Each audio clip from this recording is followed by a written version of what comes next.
Today on the channel, I'm going to show you how to play the song Let's Dance by David Bowie.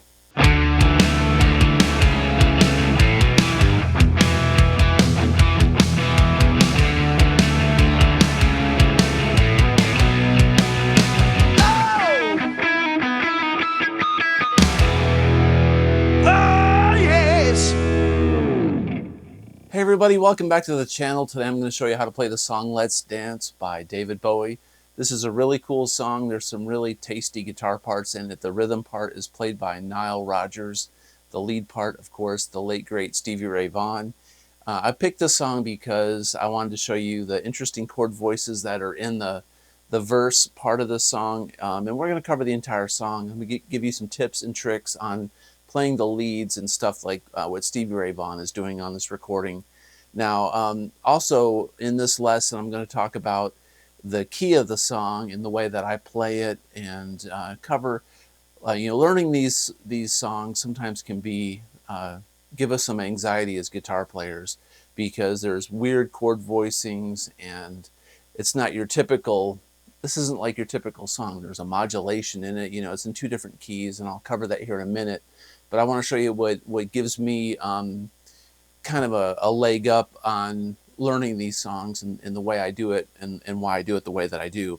First of all, this song is in a flat key. It's in B flat, and then the verses start on an A flat.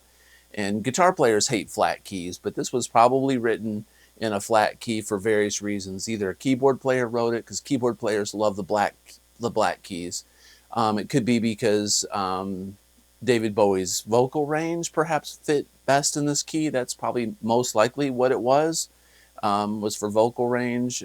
Stevie Ray Vaughan played in E flat, so it works out well for him, because if you play it in B flat, which is B flat minor, which is concert key, what I'm going to do is I've tuned my guitar to flat. Everything is flat half a step, so I can play a B minor chord like this, and it sounds like a B flat, all right, because we're in a flat key. And that works out best for guitars because in this chorus we're going to be going to an A, and we can play an open A with open strings, and D, and then an E, and there's also a G major in this song, which works out really good. So when you learn songs, if something's in a flat key like B flat or E flat, the best thing to do is have an extra guitar and have your guitar tuned down half a step. That way you can play it in open tuning, and that way you can do, harmonics, and the guitar just resonates better in those keys. It makes it a lot easier for you. So anyway, that's one of my tips that I do as a session player, player that does a lot of covered gigs and learns a lot of songs every week. Flat keys, I just tune my guitar to the flat key, and I can play open chords in a lot of cases, and it just works out better harmonically on a guitar. Hope that makes sense. So let's break down this this intro part. Okay, well, first of all, the song starts on an E dominant 7. All right. So remember, I'm going to be telling you about this song as if I'm tuned to E flat right now, so I'm tuned down half a step. So when I say E, the record's actually in E flat, but we're going to be playing it as an E because that's going to be in tune with the record. So we're doing an E dominant 7. An E dominant 7 sounds like this. You can play an E dominant 7 down here,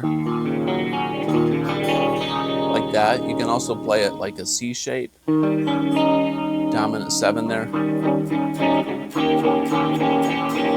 And the vocals build that dominant 7 chord, right? And then he modulates to B minor, which is really cool, okay? So B minor, the first lick starts up on the fretboard up here, and it sounds like this.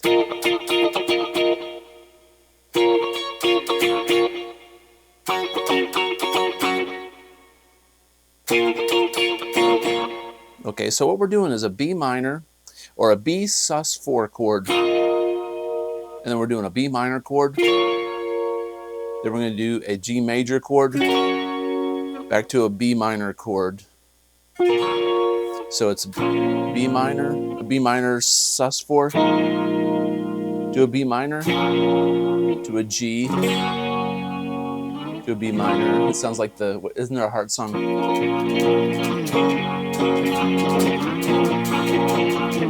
All right, so it's B minor, B sus4, B minor, G major, back to a B minor.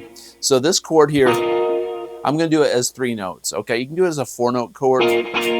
You can go 9, 11, 12, 12, D, G, B, E, right there, okay? So on your D, G, B, and E string, so it's 9, 11, 12, 12. Kind of tricky. Or you can just go 3 notes. I think that sounds better because at the very end we're going to do a 4-note. We're going to bring the whole 4-note chord at the very end. So for this lesson, I'm going to show you this way: three notes. You want to add this 4th note on the 9th fret. More power to you. But I think it sounds better to do 3 notes, and the rhythm is.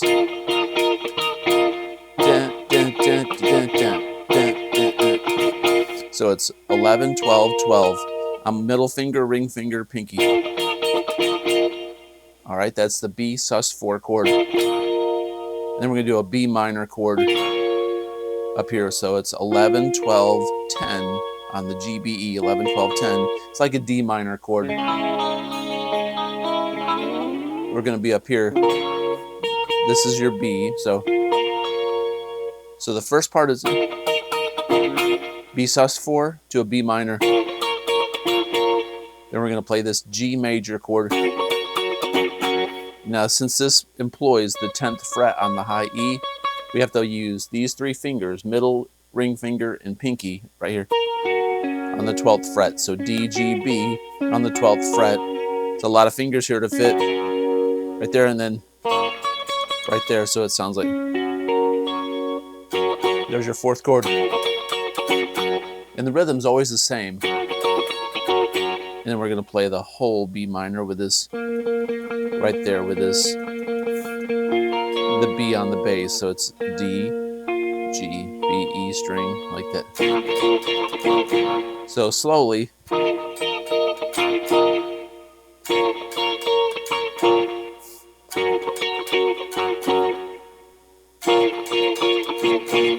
That's so weird to do that chord that way. Okay, so once again.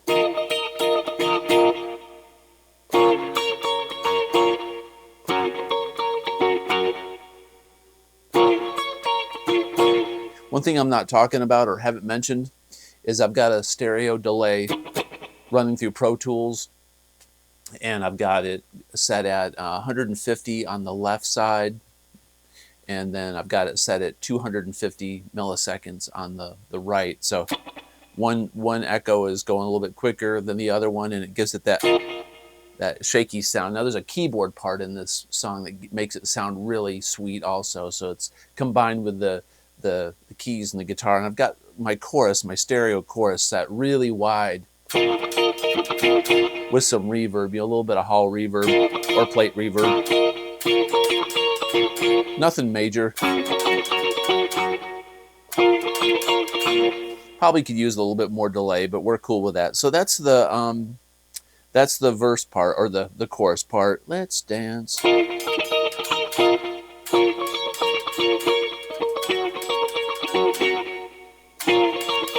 So if you break it down, you understand that that's a B sus4, B minor, G major, B minor. Understanding the chords behind the song first before you really dig in really helps you figure out these unusual chord voicings. So if you're like trying to figure out what the heck is he doing, if you can figure out the chords, then you realize it's just going to be basically inversions of the chords that they're playing typically, okay? Now during the verse, he plays an A major, which is kind of unusual. He modulates to A, and then when you're in standard, well, not standard tuning, but when you're tuned to E flat, you can play this A, which is really an A flat. If you looked at it on a tuner, you can go like, you can play the open B and the E string if you want, or just a big chord, or you can go, just rings out really nice, and then he goes to a 4 chord, which is a D, to an E, to a D, to an E. What I'm doing there is I'm playing a D5 chord, and I'm leaving the open B and the E.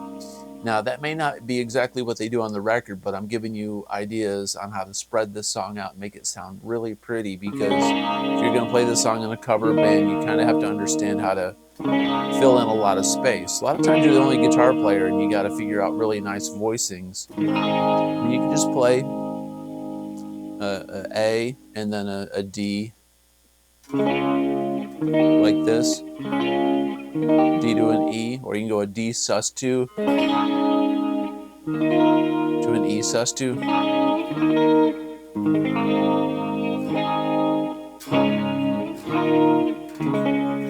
You could do A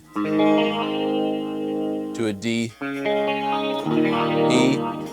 D, E. You know, the choice is yours. If you're a second guitar player in a band, you might want to alternate. One guy play up high, one guy play the chords down low, right? And then at the very end of the verse, he plays the 1 chord to a 6 minor chord. Very traditional 60s, 50s progression. So it's A to an F sharp minor, to a D, to an E, then he does an E dominant 7. Now you could always go A to an F sharp minor, to a D, to an E like that, and then do the, on that E7 you might want to go,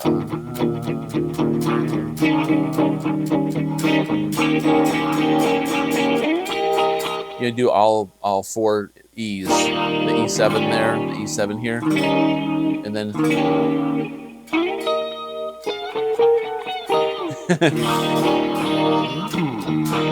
and then it goes back to,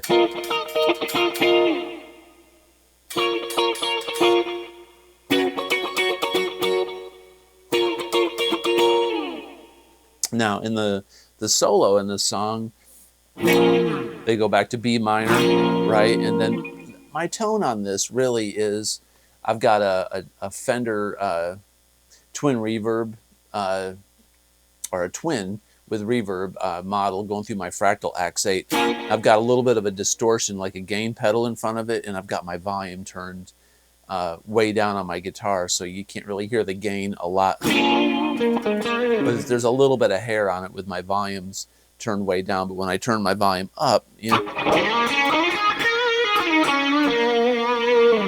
right, so I can turn this volume down a little bit. Now it'd be great for your leads, because when you turn up for the lead, you can go,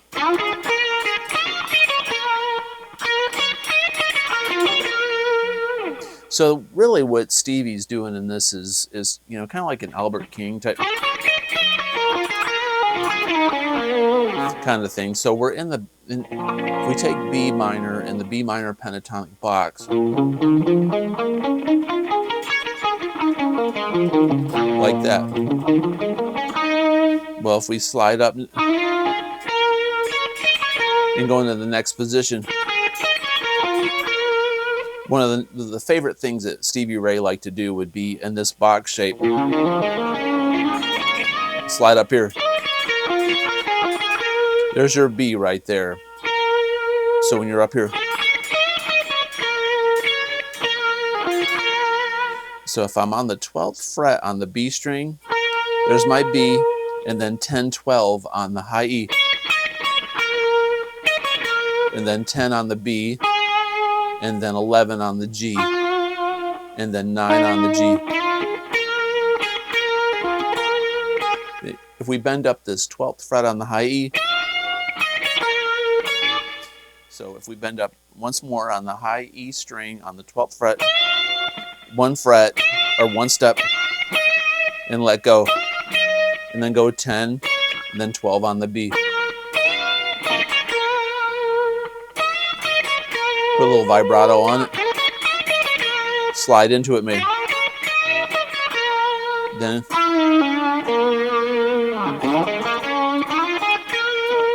so it's very important to know how to blend these two positions together, and very, very often these blues guys keep it really simple. It's not about going crazy with different positions. It's more about making the notes work for the phrasing that you're putting it over with the chord progression. Very simple stuff.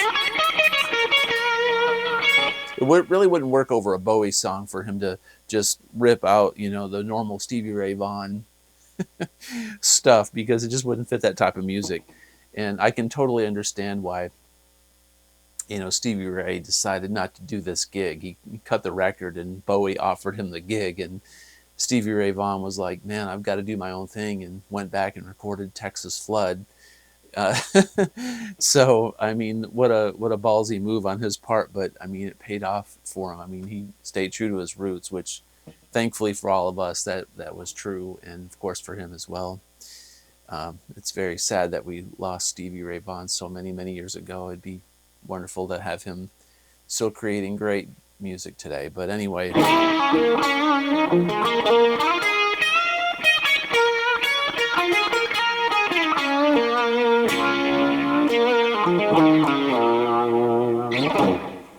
Anyway, that's Let's Dance by David Bowie. I hope you enjoyed the lesson. If you like this kind of content, please consider subscribing, comment below, and as always, have a great day. Peace out.